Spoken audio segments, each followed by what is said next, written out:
Assalamualaikum warahmatullahi wabarakatuh.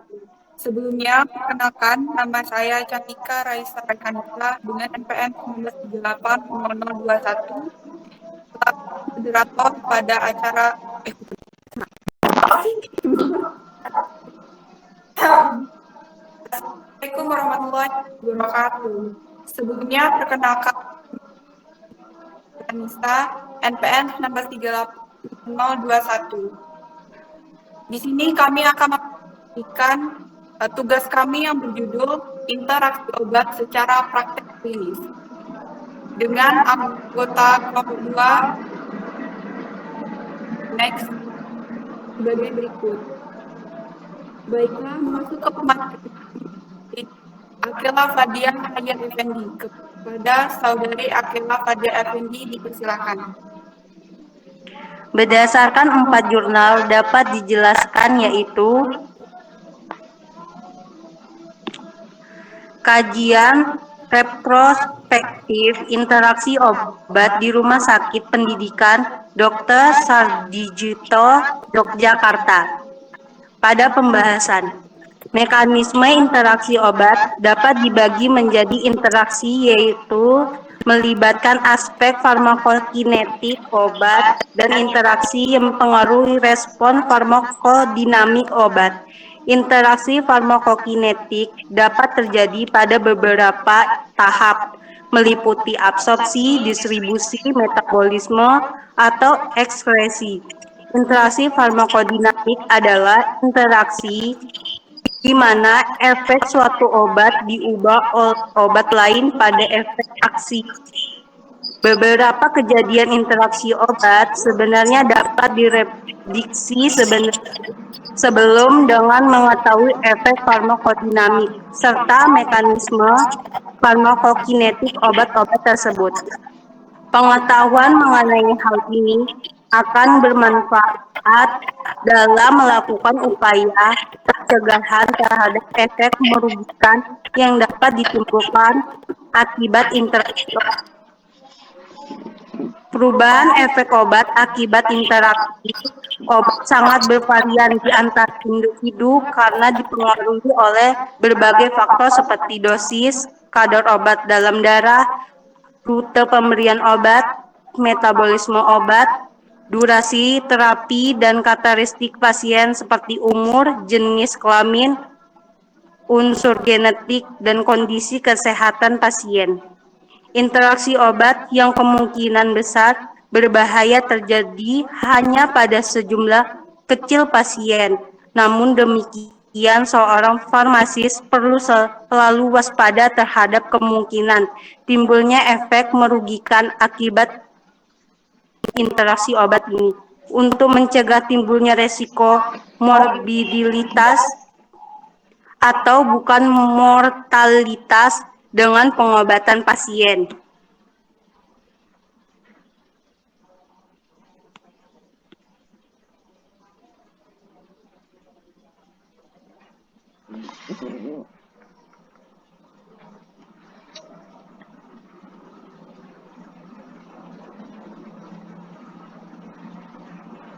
Baiklah, masuk ke pemateri selanjutnya, yaitu Adam Ferdi Kurniawan. Kepada Adam Ferdi Kurniawan dipersilakan.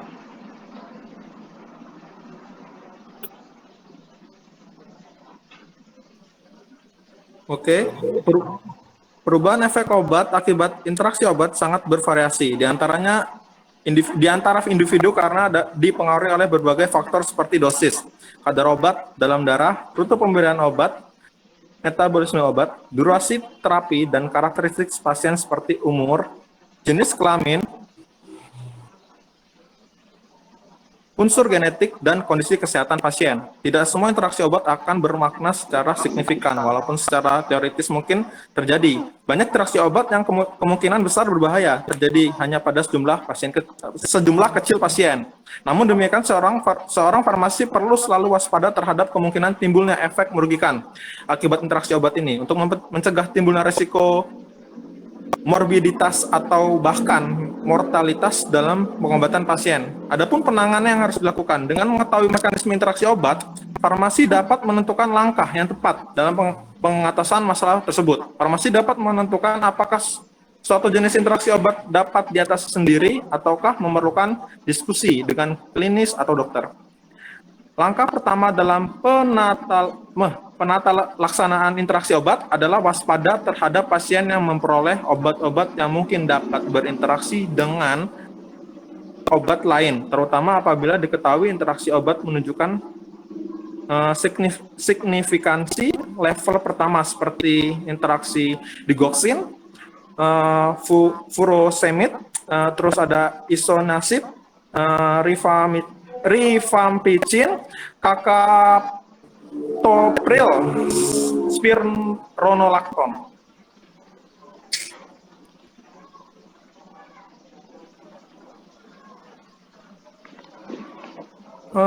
Kesimpulannya, interaksi farmakokinetik dapat terjadi pada beberapa tahap, meliputi absorpsi, distribusi, metabolisme, atau ekskresi. Interaksi farmakodinamik adalah interaksi di mana efek suatu obat diubah oleh obat lain pada tempat aksi.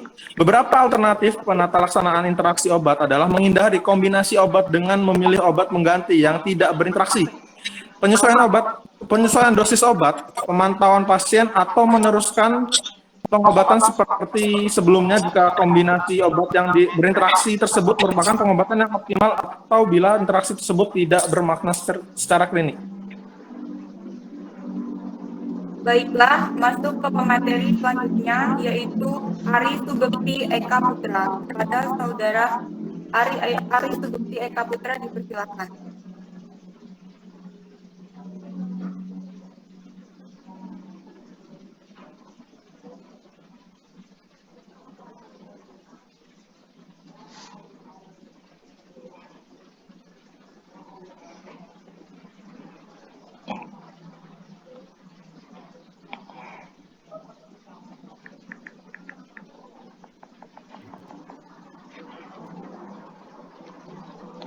Potensi interaksi obat resep pasien geriatri. Studi retrospektif pada apotek di Bandung.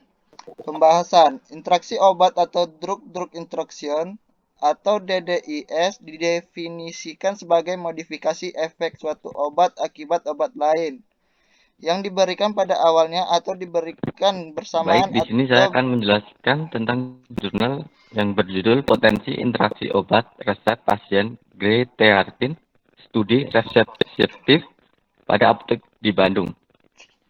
Interaksi obat atau drug interaction diidentifikasi sebagai modifikasi efek suatu obat akibat obat lain yang diberikan pada awalnya atau diberikan bersama atau lebih dua atau lebih obat interaksi sehingga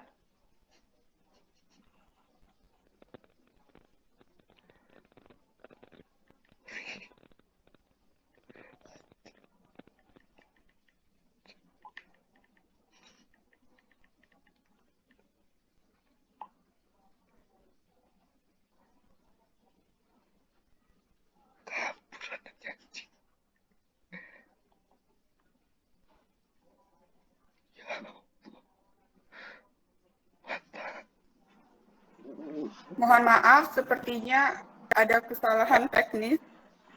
Oh, ini mau dilanjutin atau enggak, weh? Apa ngulang? Ancan, mending lo ngulang dari yang ini. Selanjutnya apa? Pemateri selanjutnya. Iya, baru. Sakit hati gua sakit hati gua gawe Ari. Kalau ada kendala sinyal, langsung aja ganti ke pemateri selanjutnya. Durasi, cuy. Ya, udah bilang lanjut ya. Di-mute, guys. Woi, gimana lanjut, anjay? Ini udah berantakan. Katanya Ari keluar. Ya udah Arya aja, Chan. Arya. Pencet Ari itu kayaknya. Ya udah, Woi. di-mute. Cepetan. Woi, ini kan bisa diedit. Kalau ada yang salah nggak apa, lanjutin aja. Ntar kita cari yang salahnya di mana. Di situ kita mulai benerinnya. Ya udah, di-mute. Kita mulai dari Arya tadi, yang punya Ari tadi. Mulai Ya. dari Ari udah siap belum? Ke slide potensi interaksi obat tuh. Terus dulu ini siapa? Arya. Selanjutnya akan baiklah, masuk ke pemateri selanjutnya, yaitu Arya Akbar Pramana Utama. Kepada Arya Akbar Pramana Utama dipersilakan. Potensi interaksi obat resep pasien geriatri, studi retrospektif pada apotek di Bandung. Pembahasan. Interaksi obat atau drug-drug interaction DDIS didefinisikan sebagai modifikasi efek suatu obat akibat obat lain yang diberikan pada awalnya atau diberikan bersamaan atau bila dua atau lebih obat berinteraksi sehingga keefektifan atau toksisitas suatu obat atau lebih berubah. Peresepan pada usia geriatrik menjadi fokus pada penelitian ini. Hal ini dikarenakan usia geriatrik berada pada risiko yang signifikan untuk masalah terkait obat. Selain polifarmasi, usia saja merupakan faktor risiko utama untuk DDIS. Pasien geriatri rentan terhadap interaksi obat dikarenakan perubahan yang berkaitan dengan usia fisiologis. Peningkatan risiko untuk penyakit terkait dengan penuaan dan peningkatan konsekuen dalam penggunaan obat. 7. Farmakokinetik dan farmakodinamik seringkali mengalami perubahan pada usia geriatri. Kemungkinan terjadinya perlambatan waktu transit usus. Kapasitas penyerapan berkurang, penurunan metabolisme hati, fungsi mitokondria, ekskresi ginjal, dan perubahan dalam volemia serta distribusi dalam lemak tubuh. Next.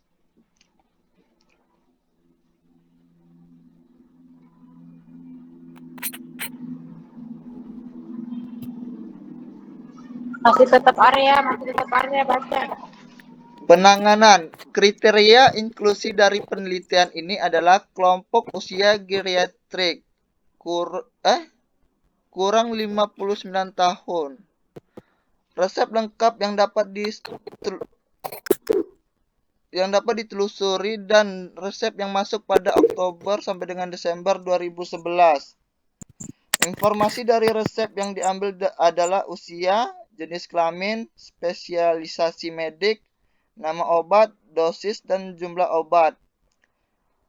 Resep yang mengandung 2 atau lebih R kemudian diidentifikasi interaksi potensial melalui database www.drugs.com.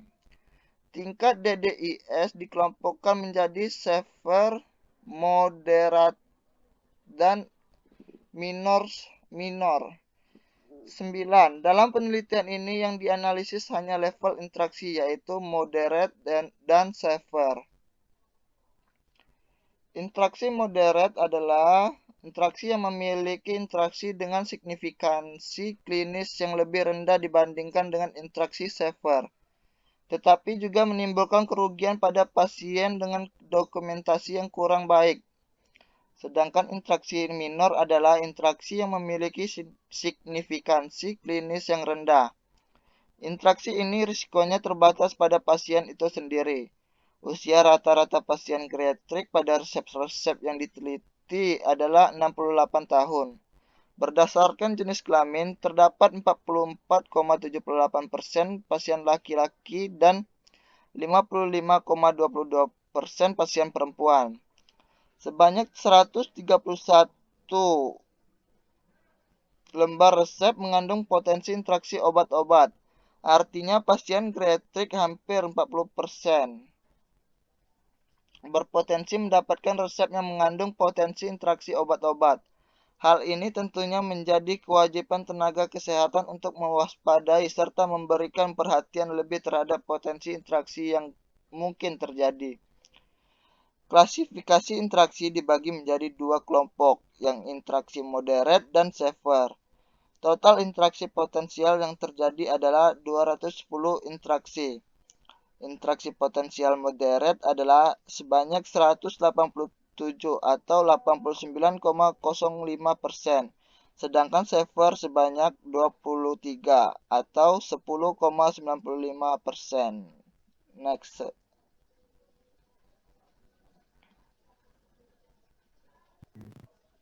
Baiklah, lanjut ke pemateri selanjutnya, yaitu Aulia Fitri Handayani Siregar. Kepada pemateri dipersilakan.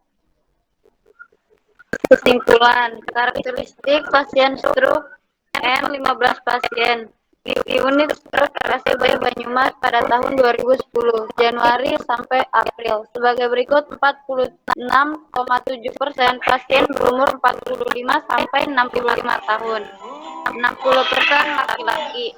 Jenis stroke hemoragik 60%, memiliki riwayat hipertensi 80%, memiliki riwayat merokok 40%, dan 4 orang pasien pernah dan mengalami stroke sebelumnya. Tingkat kesadaran pasien saat masuk 3 pasien dalam keadaan normal, 8 pasien online, 2 pasien stupor, dan 2 koma. Yang kedua yaitu penggunaan obat pasien stroke di unit stroke paling banyak adalah obat yang bekerja dari kelas terapi kardiovaskular dan piracetam 100%, dari kelas terapi sistem saraf pusat. Yang ketiga yaitu evaluasi drug related problem yang ditemukan adalah butuh obat 10 kasus, obat tidak efektif 2 kasus, dosis kurang 2 kasus, dosis berlebih 1 kasus, dan reaksi efek samping 7 kasus. Yang keempat yaitu lama masa perawatan pasien kurang dari 4 hari 2 pasien, 4 sampai 7 hari 2 pasien, 8 sampai 11 hari 4 pasien, 12 sampai 15 hari 15 pasien, dan 16 sampai 19 hari 2 pasien. Sedangkan keadaan keluar pasien dari unit stroke 11 pasien membaik dan 4 pasien meninggal.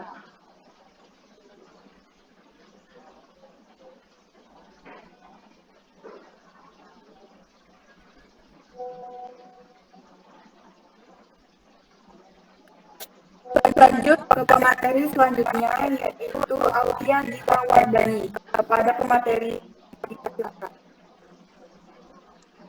Selanjutnya yaitu identifikasi interaksi obat pada pasien stroke di unit stroke Rumah Sakit Umum Daerah Banyumas. Dilakukan pembahasan, stroke didefinisikan sebagai suatu manifestasi klinik gangguan peredaran darah otak yang menyebabkan defisit neurologi. Menurut Fagan dan Hess 2005, penyebab stroke adalah A. Stroke iskemik, penyakit pembuluh darah besar, emboli pada arteri. Emboli pada arteri ke jantung, penyakit pembuluh darah kecil, infralakuner, penyebab jarang terjadi misalnya infrak vena, vaskulopati, penggunaan obat tertentu, migrain, dan lain-lain. Yang B, stroke hemoragik, intracerebral ml, dan hemoragik subarachnoid. Next. Dilakukan penanganan A. Pada stroke iskemik, sekitar 85% dari semua stroke disebabkan oleh stroke iskemik atau infrak. Stroke infrak pada dasarnya terjadi akibat kurangnya aliran darah ke otak. Pada keadaan normal, aliran darah ke otak adalah 58 ml per 100 gram jaringan otak atau per menit. Bila hal ini turun sampai 18 ml per 100 gram jaringan otak per menit, maka aktivitas listrik neuron terhenti, tetapi struktur sel masih baik, sehingga gejala klinis masih reversibel. Penurunan aliran darah ini jika semakin parah dapat menyebabkan jaringan otak mati, yang disebut sebagai infrak. Jadi, infrak otak timbul karena iskemik otak yang lama dan parah dengan perubahan fungsi dan struktur otak yang irreversibel. Mekanisme terjadi stroke iskemik secara garis besar dibagi dua, yaitu akibat trombosis atau akibat emboli. Diperkirakan 2/3 stroke iskemik disebabkan karena trombosis dan sisanya karena emboli. Walaupun demikian, untuk membedakan secara klinis patogenesis mana yang terjadi pada sebuah kasus stroke iskemik tidaklah mudah, bahkan seringkali tidak dapat dibedakan. Next.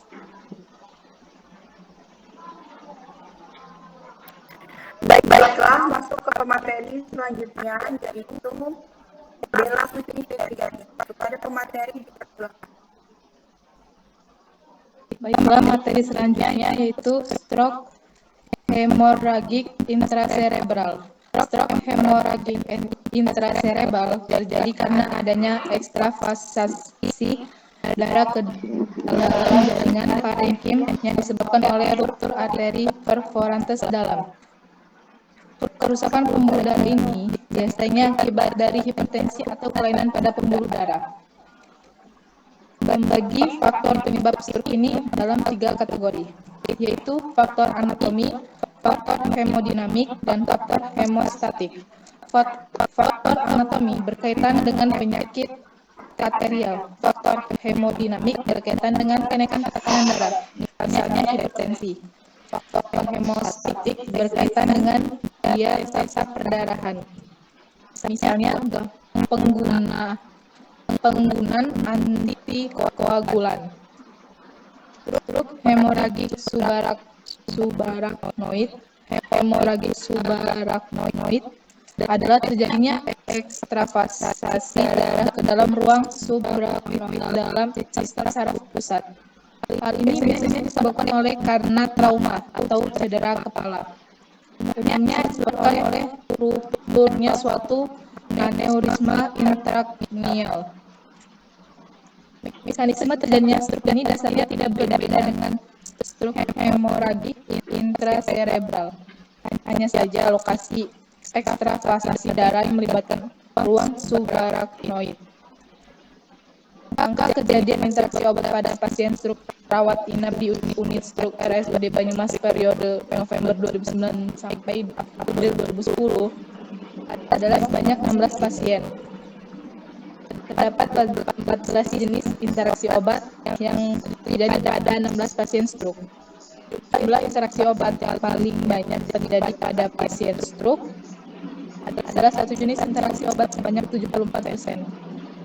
Jenis interaksi obat yang sering terjadi pada pasien stroke yaitu interaksi obat antara HCl dengan KCl sebanyak 18,18%. Mekanisme interaksi obat yang paling banyak terjadi adalah unknown 36%. Tingkat signifikansi interaksi obat yang banyak terjadi yaitu tingkat signifikansi sebanyak 50%. Sunset interaksi obat yang sering terjadi adalah nilai 57%. Tingkat keparahan yang banyak terjadi yaitu moderat sebanyak 57%. Dokumentasi interaksi obat yang paling banyak terjadi adalah possible 50%. Next.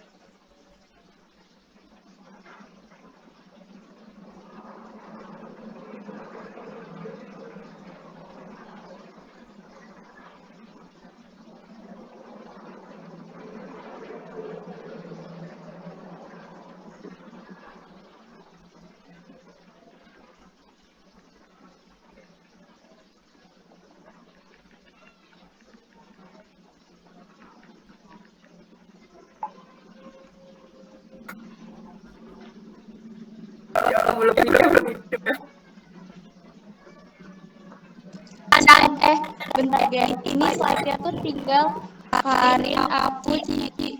Nah,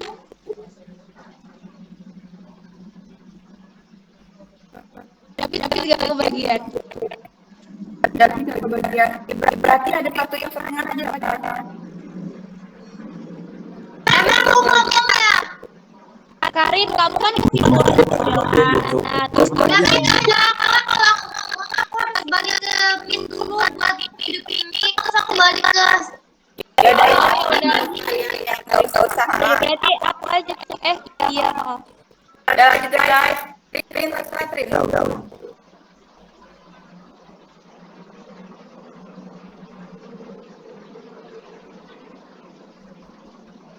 Gelap.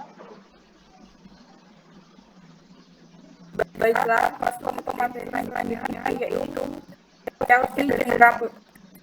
Baiklah, masuk ke materi selanjutnya yaitu Chelsea dan Dela Mentari. Setelah pemateri dipersilakan.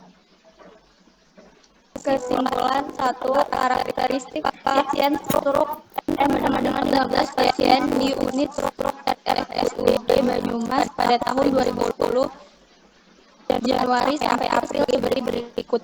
46,7% pasien berumur 45 sampai 65 tahun, 60% laki-laki, jenis stroke hemoragi 60%, memiliki riwayat hipertensi 80%, memiliki riwayat merokok 40%, dan 4 orang pasien pernah dan mengalami stroke sebelumnya.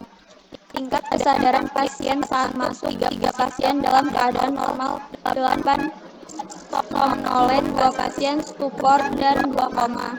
2 penggunaan obat pasien stroke di unit stroke tandanya adalah obat yang bekerja sebagai neuroprotektan, yaitu sitikolin 100% dari kelas terapi kardiovaskular dan piracetam 100% dari kelas terapi sistem saraf pusat. Ketiga, evaluasi drug-related problem yang ditemukan adalah butuh obat 10 kasus, obat tidak efektif 2 kasus, dosis kurang 2 kasus, dosis berlebih 1 kasus, dan reaksi CFM sampai 7 kasus. Keempat, lama masa perawatan pasien kurang dari 4 hari, yaitu 2 pasien. 4 sampai 7 hari 2 pasien, 8 sampai 11 hari 4 pasien, 12 sampai 15 hari 5 pasien, dan 16 sampai 19 hari 2 pasien. Sedangkan keadaan puas pasien dari unit stroke 11 pasien membaik dan 4 pasien meninggal. Selanjutnya saya kembalikan ke moderator.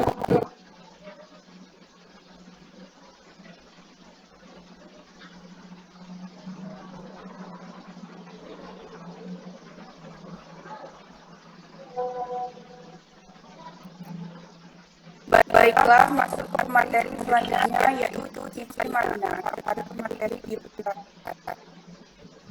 Potensi interaksi obat pada pasien schizofrenia. Salah satu rumah sakit jiwa di Provinsi Jawa Barat. Penanganan pasien yang mengalami gejala SSA, dirasakan diberikan suatu terapi utamanya yaitu pemberian trihexyphenidyl untuk mengatasi gejala piramidal akibat antipsikotik. Interaksi obat, potensi interaksi obat berdasarkan mekanismenya yang terbanyak adalah interaksi farmakodinamika 85% dengan tingkat keparahannya termasuk dalam kategori signifikan 78,24%, sehingga diperlukan monitoring atau kajian yang lebih teliti untuk memberikan obat pada pasien di rumah sakit tersebut. Jumlah potensi interaksi farmakodinamik 15%, lebih sedikit jika dibandingkan dengan interaksi farmakodinamika. Potensi kejadian interaksi obat pada pasien skizofrenia sebesar 92,54%, dengan mayoritas masuk ke dalam kategori interaksi signifikan 78,24%. Tingkatnya persentase ini disebabkan banyaknya jumlah obat yang didasarkan pada pasien skizofrenia. Saya kembalikan kepada moderator. Baiklah, masuk ke materi selanjutnya, yaitu David Desrianto pada materi silakan. Kesimpulan, berdasarkan hasil penelitian ini didapatkan prevalensi potensi terjadi interaksi obat pada pasien skizofrenia sebesar 92,54%, dengan mayoritas masuk ke dalam kategori interaksi signifikan 78,24%. Tingginya persentase ini disebabkan banyaknya jumlah obat yang diresepkan pada pasien skizofrenia. Penggunaan obat-obat selain antipsikotik antara lain antikolinergik, antikonvulsan, dan antidepresan juga banyak diberikan pada pasien skizofrenia. Jumlah obat yang diresepkan dan perpaduan terapi berhubungan signifikan dengan potensi interaksi obat Oleh karena itu, monitoring respon obat pada pasien skizofrenia harus dilakukan dengan baik untuk mengurangi interaksi obat dan risiko efek samping yang mungkin terjadi. Demikian saya kembalikan kepada moderator.